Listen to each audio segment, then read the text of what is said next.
The first thing I noticed was the silence. Not the peaceful kind you feel when snow falls softly, but a thick, watching silence, like the village itself was holding its breath. I remember tightening my scarf as I stepped off the dusty bus, the late afternoon sun dipping low and staining the sky orange and red.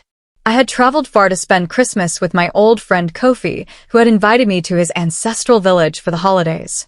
He had spoken about it with pride and warmth, promising laughter, stories by the fire, and a Christmas unlike any I had ever known. Yet, as my feet touched the ground, a strange chill ran through me, one that had nothing to do with the evening air. Kofi waved from a distance, his smile wide and familiar, and for a moment, all my unease faded. We had grown up together in the city, sharing cramped classrooms, street food, and dreams of a bigger life. He was like a brother to me. When he hugged me, I felt that same old comfort, as if nothing bad could ever happen while he was near. But when I glanced past his shoulder, I noticed the villagers watching us. Their eyes followed my every move, curious, guarded, and filled with something I couldn't quite name. No one smiled. No one waved. It felt like I had crossed an invisible line into a place where I did not belong. As we walked through the narrow paths of the village, Kofi talked excitedly about Christmas preparations. He pointed out the large tree in the center where lanterns would be hung, the open space where drums would echo through the night, and his family's compound where I would be staying. Children peeked from behind mud walls and quickly disappeared when our eyes met. Old women paused their work and whispered to each other. I laughed it off, telling myself they were just shy around strangers.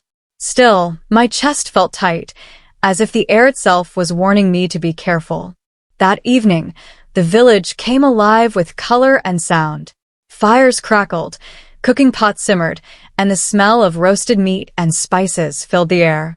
Kofi's mother welcomed me warmly, pressing food into my hands and thanking me for coming so far to celebrate Christmas with them. She called me son and smiled, but when she thought I wasn't looking, her eyes lingered on me with concern. During dinner, the elders told stories, old African folktales passed down through generations, tales of spirits, ancestors, and travelers who ignored warnings and paid a heavy price. Everyone laughed at the right moments, but I noticed how their voices dropped when the stories turned dark, how they avoided looking at me. Later that night, as drums beat softly in the distance, Kofi and I sat outside, watching sparks rise into the sky. I asked him about the stories, joking that his people seemed to enjoy scaring visitors. His laughter faded quickly. He stared into the fire for a long moment before telling me that Christmas in the village was not just a celebration, but a time when the world of the living and the world of the ancestors came close. He said some places were not meant to be walked at night, some questions were not meant to be asked, and some guests were not meant to stay past certain days. When I pressed him for more, he shook his head and forced a smile, telling me I was tired from traveling and should rest. Sleep did not come easily. The village sounded different at night. The wind carried whispers that didn't feel like the wind at all. Somewhere far off, I heard a single drumbeat, slow and steady, like a heartbeat. I turned on my mat, staring into the darkness, replaying every strange look and half-finished sentence from the day. I told myself I was imagining things, letting old folk tales get into my head. Tomorrow would be Christmas Day. There would be dancing, food, and laughter. Everything would make sense in the morning. But morning brought no peace. When I stepped outside, I found strange markings drawn near the entrance of the compound, symbols etched into the dirt. I asked Kofi about them, and his face went pale. He quickly brushed them away with his foot, telling me it was nothing, just an old custom. Yet his hands shook as he did it. Throughout the day, villagers approached me one by one, offering gifts and greetings, but always with words that sounded more like advice than celebration.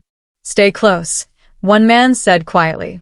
"Do not wander," whispered an old woman as she pressed a carved bracelet into my palm. "Listen if the night calls your name," another warned, her voice trembling. As the sun began to set on Christmas Day, the atmosphere shifted. The drums grew louder, the fires burned higher, and the villagers gathered in the center of the village. Kofi dressed me in traditional cloth, laughing nervously and telling me I had to look the part. When I asked him why everyone seemed tense, he avoided my eyes. The elders began a chant I didn't understand, their voices rising and falling in a rhythm that made my skin prickle. I felt like the guest of honor at a ceremony I did not agree to attend. Then an elder stepped forward and looked directly at me. His eyes were sharp, ancient, and knowing. He spoke slowly, telling the story of a traveler who came during Christmas many years ago, a friend welcomed with open arms, who ignored the rules of the land. The village listened in silence as the tale unfolded, each word landing heavier than the last. My heart pounded as I realized the story felt less like a legend and more like a warning meant for me. I turned to Kofi, my voice barely above a whisper, asking him what was really going on. He opened his mouth to answer, but the drums suddenly stopped. The silence returned, deeper and darker than before. Every eye in the village was on me. Somewhere behind us, a branch snapped, and I felt a cold breath brush past my ear, though no one stood there. That was the moment I understood that my Christmas visit was never meant to be just a friendly holiday trip. I had stepped into something old, something powerful, something that did not care about my plans or my innocence. As the chanting began again, louder and closer, I realized that the tragic end whispered about in their folktales might not be a story from the past. It might be waiting for me, just beyond the firelight, ready to claim its next chapter. The chanting wrapped around me like a living thing, rising from the ground and settling deep in my chest. I stood frozen, unsure whether to run or stay, because every instinct told me that either choice would have consequences. Kofi finally grabbed my arm and pulled me slightly backward, away from the circle of elders. His grip was tight, almost desperate. He leaned close and whispered that this was not the right time, that I needed to stay calm and do exactly as he said. His voice shook, and that frightened me more than the chanting itself. As the ceremony continued, my mind drifted back to how Kofi and I had met. We were boys then, both new to the city, both trying to find our place. He had once told me stories about his village, about traditions that honored the ancestors and protected the living. Back then, they sounded beautiful, even comforting. Now, standing in the heart of his village during Christmas, those same traditions felt heavy, like a weight pressing down on my shoulders. I began to wonder how much of what he had shared with me over the years had been carefully filtered, softened, so I would never ask too many questions. The elders' voices lowered, blending into a deep hum that seemed to vibrate through the earth. One by one, villagers stepped forward to place offerings near the fire. Food, carved wood, woven cloth. Each item was set down with care, accompanied by murmured words I could not understand. I noticed how none of them crossed a certain invisible line drawn in the dirt. When I took a step forward without thinking, Kofi pulled me back sharply. He shook his head, eyes wide, silently begging me not to cross that boundary. After what felt like hours, the gathering slowly dissolved. People returned to their homes, the drums faded, and the fires burned lower. No one spoke to me as they passed. Their faces were unreadable, a mix of pity and fear. Kofi led me back to his family's compound without saying a word. Once inside, he bolted the wooden door and leaned against it, breathing hard. I asked him again to tell me the truth, reminding him that we were family, that whatever this was, we could face it together. He sat down heavily and rubbed his face with his hands. When he finally spoke, his words came slowly, like each one cost him something. He told me that Christmas in the village was a sacred time, a period when the ancestors were believed to walk among the living. Long ago, an agreement had been made to protect the village from misfortune. Outsiders could visit, but certain rules had to be followed. Boundaries respected. Rituals completed.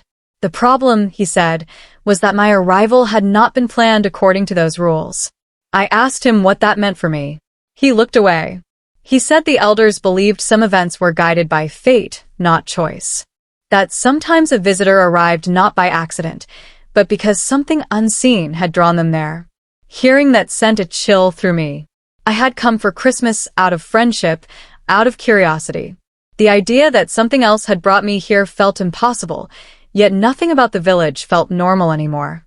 That night, sleep escaped me again. I lay awake listening to the sounds outside. Footsteps passing, then stopping. Soft voices speaking just beyond the walls. At one point, I thought I heard my name carried on the wind, spoken in a voice that did not belong to anyone I knew. I squeezed my eyes shut, telling myself it was just fear playing tricks on me. African folktales often spoke of the power of belief, of how fear could shape reality. I clung to that thought, hoping it was true. The next morning, Kofi's mother insisted we eat together. She watched me closely as she served the meal, asking gentle questions about my family, my life, my plans after the holidays.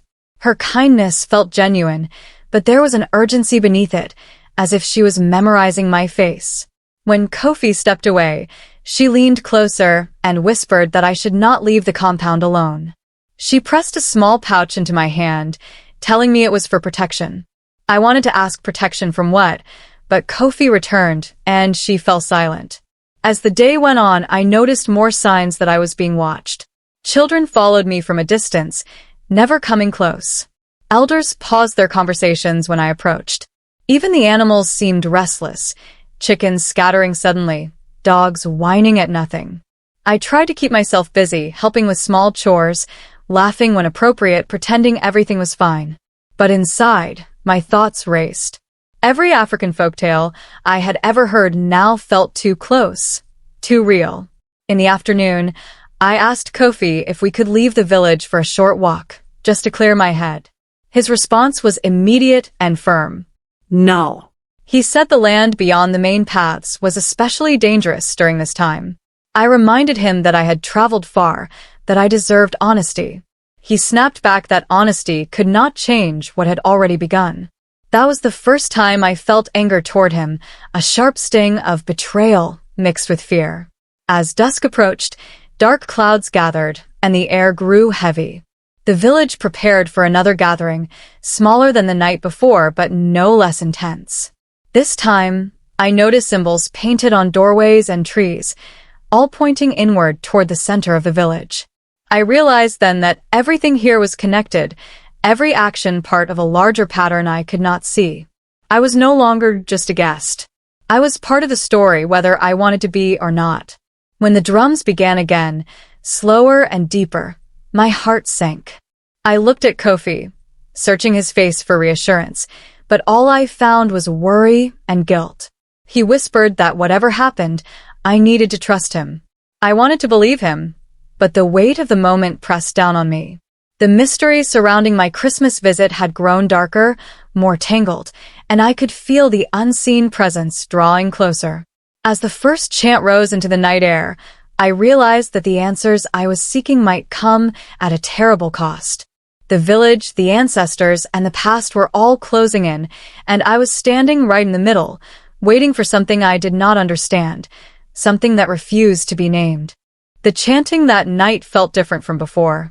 It was slower, heavier, like each word was being placed carefully into the air.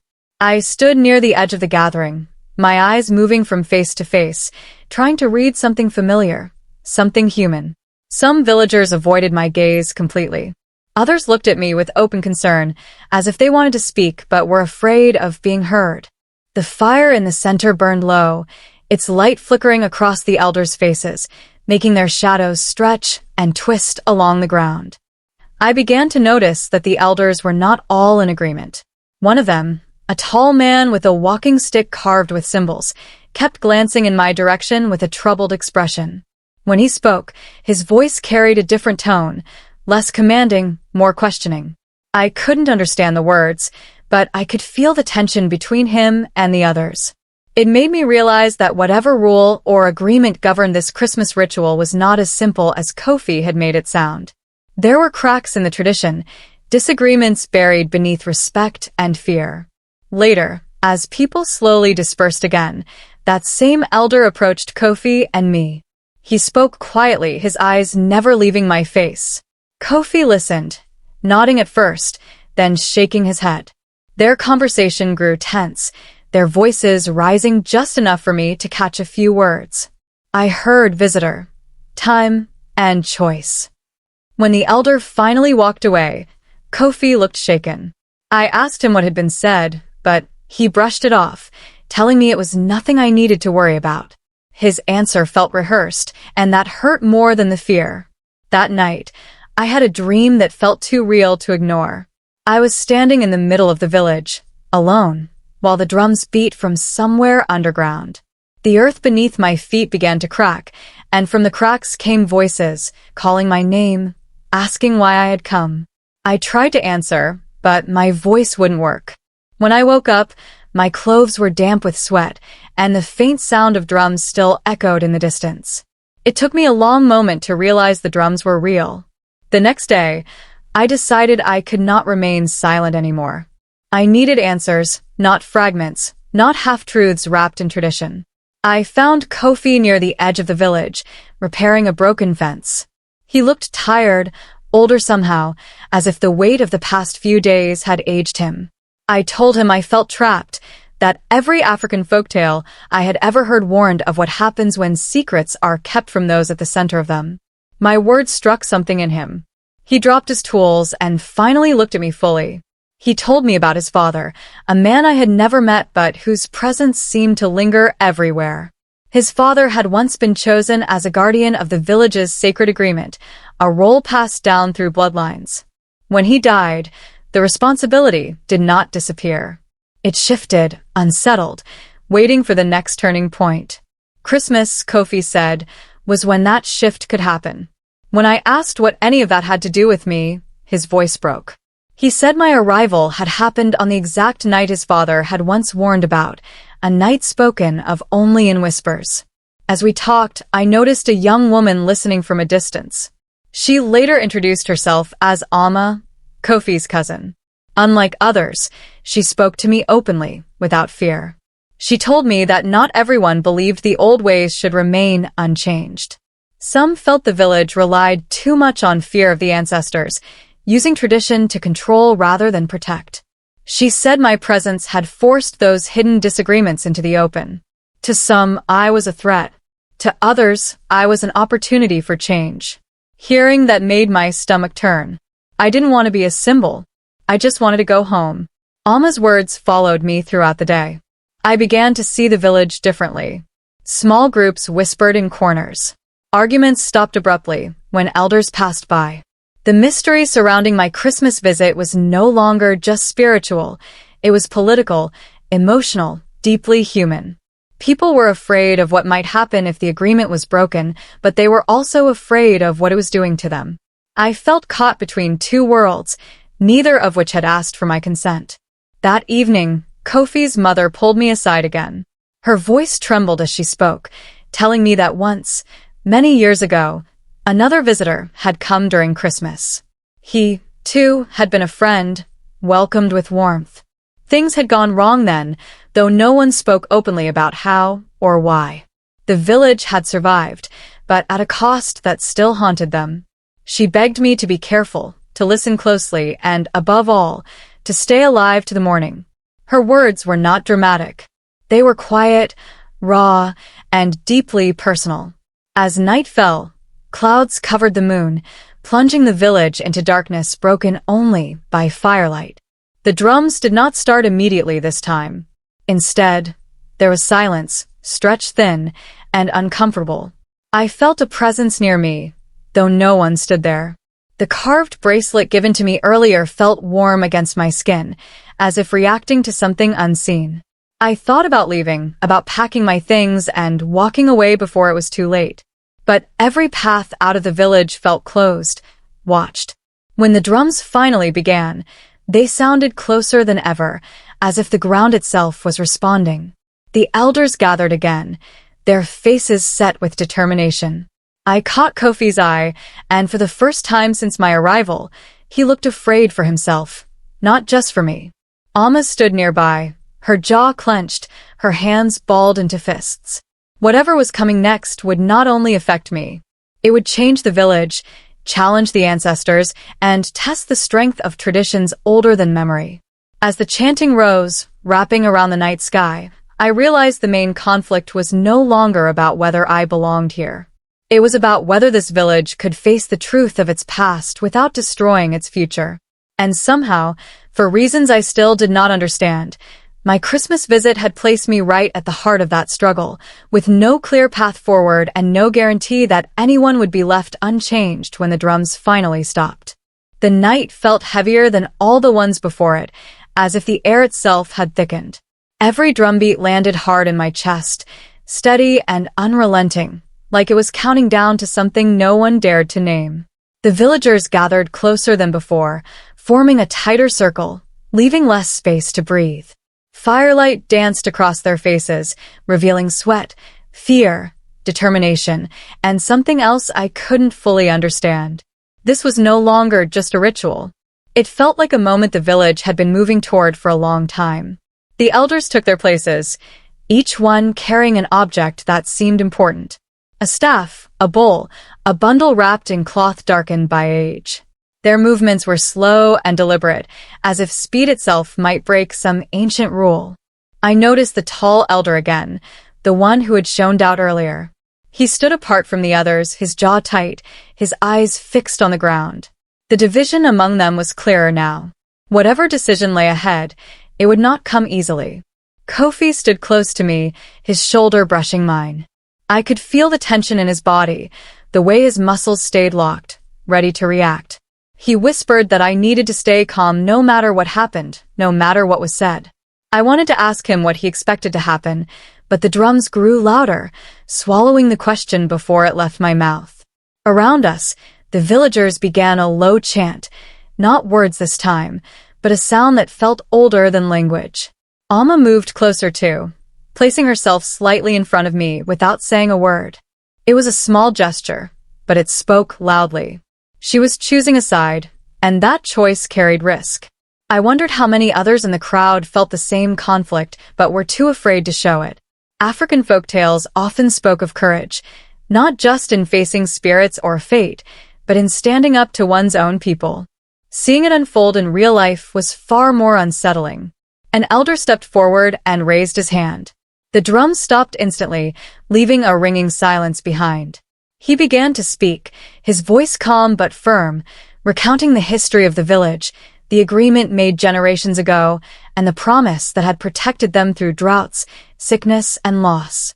As he spoke, images formed in my mind, shaped by stories I had heard since childhood. Villages surviving through unity, through sacrifice, through respect for forces beyond understanding. Then his tone shifted. He spoke of imbalance, of signs ignored, of a visitor arriving at a time not chosen by chance. I felt every eye turned toward me. My heart pounded so loudly, I was sure others could hear it. I wanted to speak, to defend myself, to say I hadn't planned any of this. But something held me back. This was not a conversation. It was a judgment. Before the elder could continue, the tall one with the carved stick stepped forward. His voice cut through the tension, sharp and unexpected. He spoke of choice, of change, of the danger of clinging too tightly to the past. Murmurs rippled through the crowd. Some nodded. Others shook their heads in anger. The argument that followed was quiet but intense, words exchanged like blades. I couldn't understand the language, but the emotion was unmistakable. This was the heart of the conflict, laid bare under the Christmas night sky. As the elders debated, I felt the ground beneath my feet vibrate softly. At first, I thought it was just the echo of the drums still ringing in my ears. Then I noticed others shifting uneasily, glancing downward. The fires flickered strangely, flames bending inward as if drawn to the center of the circle. A cold sensation crawled up my spine. Whether it was fear or something else, I couldn't tell. Kofi leaned in and whispered that whatever happened next would decide everything. Not just for me, but for him, for his family, for the village. His voice cracked when he said it. I realized then how trapped he felt, torn between loyalty to his people and loyalty to his friend. The weight he carried was almost visible, pressing his shoulders down. Suddenly, a loud sound echoed from beyond the circle. A deep, hollow noise that didn't belong to any drum I had heard before. The crowd froze. Even the elders fell silent. The sound came again, closer this time, vibrating through the air and into my bones. A few villagers gasped. Others backed away instinctively. Whatever that sound was, it had not been part of the plan. The elder with the carved stick looked alarmed, scanning the darkness beyond the firelight. The others exchanged worried glances. This was not how rituals were supposed to unfold. Control, so carefully maintained, was slipping. I felt the bracelet on my wrist grow warmer, almost hot, and I fought the urge to pull it off. My breathing grew shallow as the sense of being watched intensified, as if something unseen was drawing nearer. Amma grabbed my arm, her grip tight. She whispered that the village had crossed a line long ago, and now it was being forced to face the consequences. Her words sent a chill through me. I thought of Kofi's mother, of her quiet warning to survive until morning. I wasn't sure survival was still an option. The sound came a third time, unmistakably closer now. Fires flared high, casting wild shadows that danced along the huts and trees. The villagers began to chant again, but the rhythm was uneven, frantic. Fear had replaced ceremony. The elders tried to regain order, raising their voices, but panic crept through the crowd like a spreading fire. In that chaos, the tall elder turned toward me. His eyes met mine, and for a brief moment, the noise faded. In his gaze, I saw regret, urgency, and something like apology. He took a step toward me, opening his mouth to speak, but before he could say anything, the ground shook more violently than before. People stumbled. Someone screamed. Kofi pulled me closer, shielding me with his body. The Christmas night, meant for celebration and unity, had transformed into something raw and unpredictable. Whatever forces the village believed it had contained were no longer waiting patiently. As the drums resumed on their own, faster and louder than ever, I realized we were standing on the edge of the climax. Every choice made, every secret kept, every tradition defended or challenged had led to this moment. The answer to why I had come, why this Christmas mattered, hovered just out of reach, waiting to reveal itself in the most intense way possible. The shaking stopped as suddenly as it had begun, leaving behind a silence so sharp it hurt my ears. No one moved. Even the fire seemed to hesitate, its flames flickering low as if unsure whether to keep burning. My heart was racing, and I could feel Kofi's hand gripping my arm like he was afraid I might disappear if he let go. Then, from the far edge of the village, a figure stepped into the firelight, and everything shifted again. It was a man I had not seen before, tall and thin, wrapped in a faded cloak. His hair was streaked with gray, and his eyes reflected the fire in an unsettling way. The villagers reacted instantly. Some gasped. Others dropped to their knees. A few backed away in fear. I felt a strange pull in my chest, like I was supposed to recognize him, even though I didn't. Kofi's grip tightened painfully. He whispered a name under his breath, one I didn't catch, but the fear in his voice was unmistakable. The elders looked shaken. This man had not been part of the ritual. He walked slowly toward the circle, his steps calm, almost casual, as if he owned the ground beneath him. When he spoke, his voice carried easily through the night, cutting through the murmurs and whispers. He said the village had been telling the story wrong for generations, that the agreement they feared was incomplete, that the visitor they waited for was never meant to be punished, but tested. A ripple of confusion spread through the crowd. I felt dizzy, like the ground beneath me was tilting. Tested for what? Before I could form the question, the man's eyes locked onto mine. The intensity of his gaze made my stomach drop. It felt like he could see straight through me, past my fear, past my confusion, into something deeper I didn't know existed. Alma stepped forward, her voice shaking but firm. She demanded to know who he was and why he had come now. The man smiled faintly and said he had always been there, watching, waiting for the right moment. He spoke of African folktales not as stories, but as warnings twisted over time. According to him, the village had mistaken sacrifice for protection, fear for respect. His words stirred anger among some elders, but others looked uncertain. their confidence cracking. Then came the twist that made my breath catch. The man pointed at Kofi and said the true conflict was not about me at all. It was about bloodlines, about promises passed down quietly, about a choice Kofi's family had made long before I ever arrived. The crowd erupted into loud arguments. Kofi froze beside me, his face draining of color. I turned to him, demanding to know what the man meant, but he couldn't speak. His silence felt heavier than any accusation. The elder with a carved stick shouted that the man was lying, that he was trying to divide the village. But doubt had already taken root. I could feel it spreading, moving through the people like a living thing. The mysterious man continued, saying my arrival during Christmas was not random. It was tied to Kofi's father, to a promise broken, and a debt left unpaid. I felt a surge of anger then.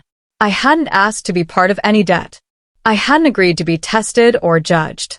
As voices rose and tempers flared, the ground began to vibrate again, stronger this time. The fires flared high, casting wild shadows that danced like figures along the walls. The bracelet on my wrist grew uncomfortably hot. I pulled my hand back instinctively, and when I looked down, I saw faint markings appearing on my skin beneath it, shapes similar to the symbols drawn around the village. Panic surged through me. This was no longer just about belief or tradition. Something was happening to me. Kofi finally spoke, his voice breaking as he confessed that his father had tried to change the old ways. He had believed the agreement was misunderstood, that the village no longer needed to live in fear. But when things began to go wrong years ago, blame had fallen on him. After his death, the village had quietly returned to tradition, burying the truth along with him. My visit, Kofi said, had reopened a wound that never truly healed. The mysterious man nodded slowly, as if confirming Kofi's words. He said the village now stood at a crossroads. Continue the ritual as it had always been done, or face the truth and risk everything they believed protected them. The tension was unbearable. I could feel eyes on me again, but this time they were searching, questioning. Was I a victim, a catalyst, or something else entirely? Alma stood beside me, her presence grounding me. She said the village had hidden behind fear for too long, and now it was tearing them apart. Her words were met with both support and anger. Families argued openly. Elders shouted over one another. The unity the village prided itself on was unraveling before my eyes. Then, without warning, a deep rumble echoed from beyond the trees, louder than before. The sound felt closer, angrier. Panic spread. People grabbed their children. Some ran for their homes. The mysterious man's expression finally changed, a flicker of concern crossing his face. He said time was running out, that the choice could no longer be delayed. Kofi turned to me, tears in his eyes, and apologized for bringing me here. He said he never imagined it would go this far. I wanted to be angry, but fear drowned everything else. Whatever was approaching did not care about apologies or explanations. The village had awakened something, and now it demanded an answer. As the drums began beating wildly on their own once more, I realized the stakes had risen beyond anything I could have imagined. This was no longer just a Christmas visit gone wrong or a clash of tradition and change. It was a moment that would decide the future of the village and seal my own fate. And as the ground shook beneath us again, I knew the climax was drawing dangerously close, with no guarantee that anyone would walk away unchanged. The rumbling grew so loud it drowned out every voice, every drumbeat, every prayer. The ground shook hard enough that people stumbled and fell, gripping the earth as if it might open beneath them.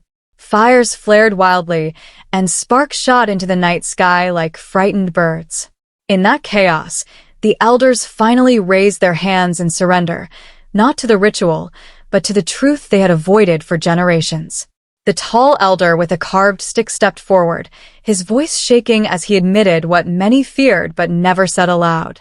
The agreement that protected the village had been broken long ago, not by an outsider, but by one of their own.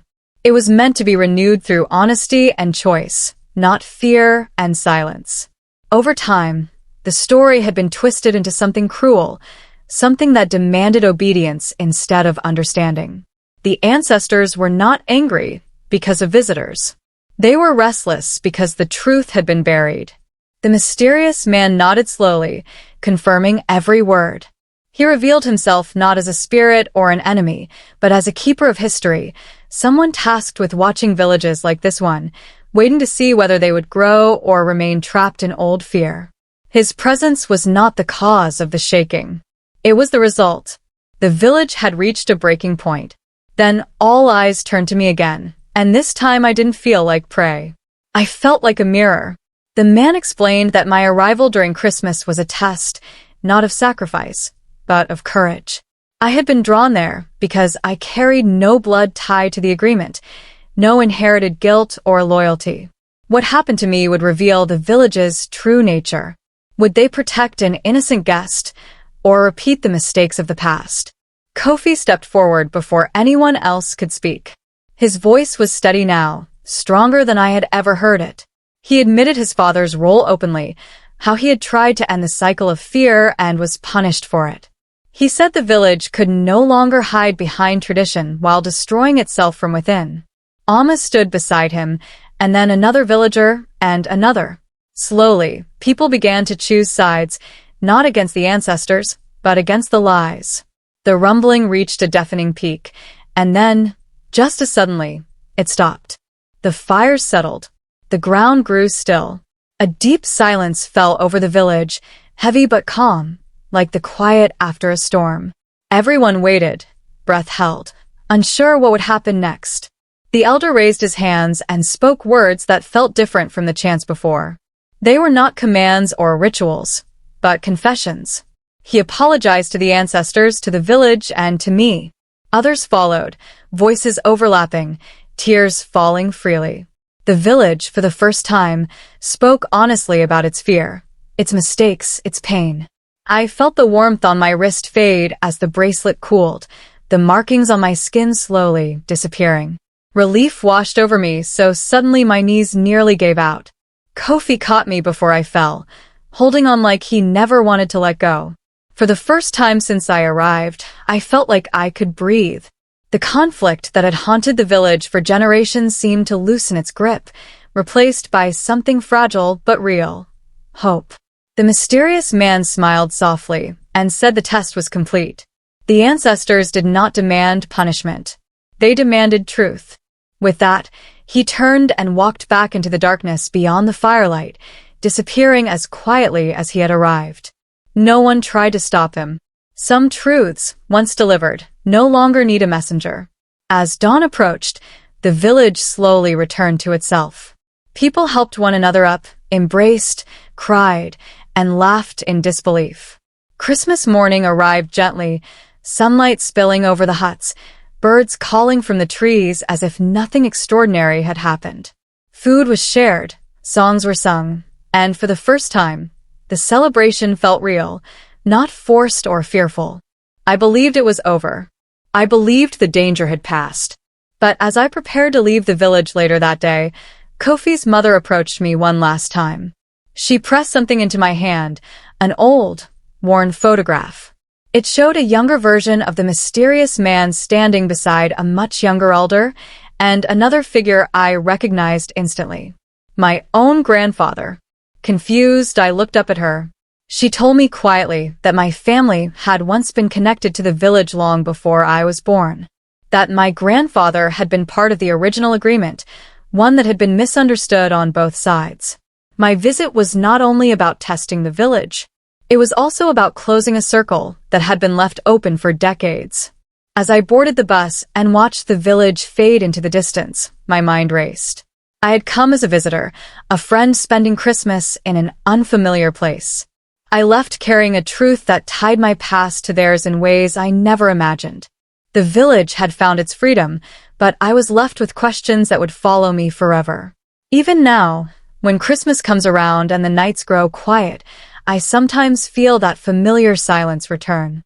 And I can't help but wonder whether the story truly ended that morning, or if it simply found a new beginning, waiting patiently for the next time the past decides to knock. The bus pulled away slowly, leaving a trail of dust behind as the village grew smaller in the distance. I sat by the window, the old photograph resting heavily in my hands. The image of my grandfather standing beside the mysterious man refused to leave my mind. Answers had come, yes, but they had opened doors I never knew existed. As the road stretched ahead, I realized that my Christmas visit had changed more than just the village. It had changed the way I understood my own history. During the long journey back, memories surfaced that suddenly made sense. Stories my grandfather used to tell when I was a child, half-finished tales about distant lands, friendships that faded without explanation, warnings about respecting traditions you don't fully understand. At the time, I thought they were just old stories meant to teach basic lessons. Now, they felt like fragments of a truth he had carried quietly, perhaps hoping one day someone would finish the journey he could not. When I reached the city, life moved on as if nothing extraordinary had happened. Streets buzzed with noise, shops glowed with Christmas lights, and people hurried past wrapped in their own worries. Yet I felt different. I carried the stillness of that village inside me, the silence that listens, the kind that reminds you that not everything important is loud or visible. Friends asked how my holiday went, and I smiled, giving simple answers. Some experiences are too deep to explain without sounding unbelievable. Kofi and I stayed in touch. Our conversations were quieter than before, more honest. He told me how the village was changing slowly and carefully. The elders no longer ruled through fear. Younger voices were being heard. Rituals were still honored, but with understanding instead of blind obedience. Alma had become one of the strongest voices for balance, helping bridge the gap between tradition and change. The village hadn't abandoned its roots. It had finally begun to heal them. Kofi also shared that the tall elder with a carved stick had stepped down from his role, choosing to guide instead of command. That decision alone had shifted the heart of the community. For the first time in years, Christmas was remembered not as a season of anxiety, but as one of unity. Hearing that brought a quiet sense of peace. The conflict that once threatened to tear the village apart had instead given it a chance to grow. As for me, I visited my grandfather's grave a few weeks later. I brought the photograph and placed it gently against the stone. Standing there, I spoke out loud, thanking him for the choices he made, even the ones that carried consequences. I realized that he had tried to protect both worlds he belonged to, even if it meant being misunderstood. The weight of that understanding settled softly, not as a burden, but as clarity. Over time, the fear that once followed me faded. The bracelet I had been given remained with me, though it no longer grew warm or reacted to unseen forces.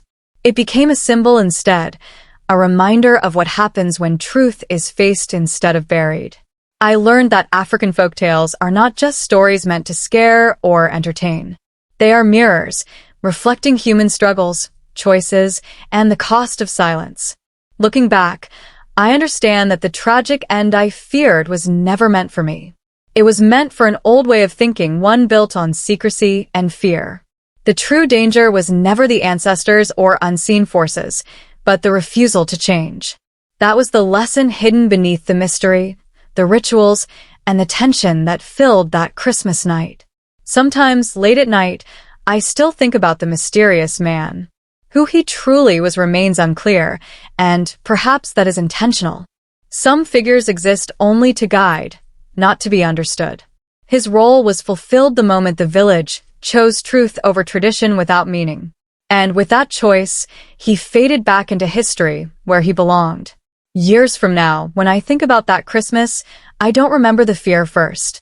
I remember the firelight, the sound of drums echoing against the night sky, the moment people found the courage to speak honestly. I remember Kofi standing up for what his father believed, and Alma refusing to stay silent. I remember realizing that being a visitor does not always mean being an outsider.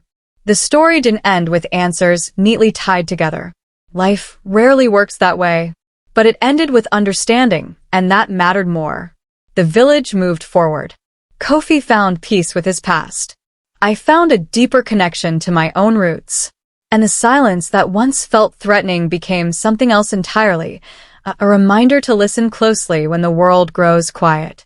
Now, every Christmas, when the year slows and reflection comes naturally, I think about that village and the journey that led me there. I think about how close I came to misunderstanding everything and how easily fear could have taken control. The experience taught me that courage often looks like honesty, and healing begins when people are willing to face uncomfortable truths together. That Christmas visit did not end my life, as the fear once suggested. It reshaped it. And as I continue forward, carrying both the questions and the lessons, I know one thing for certain.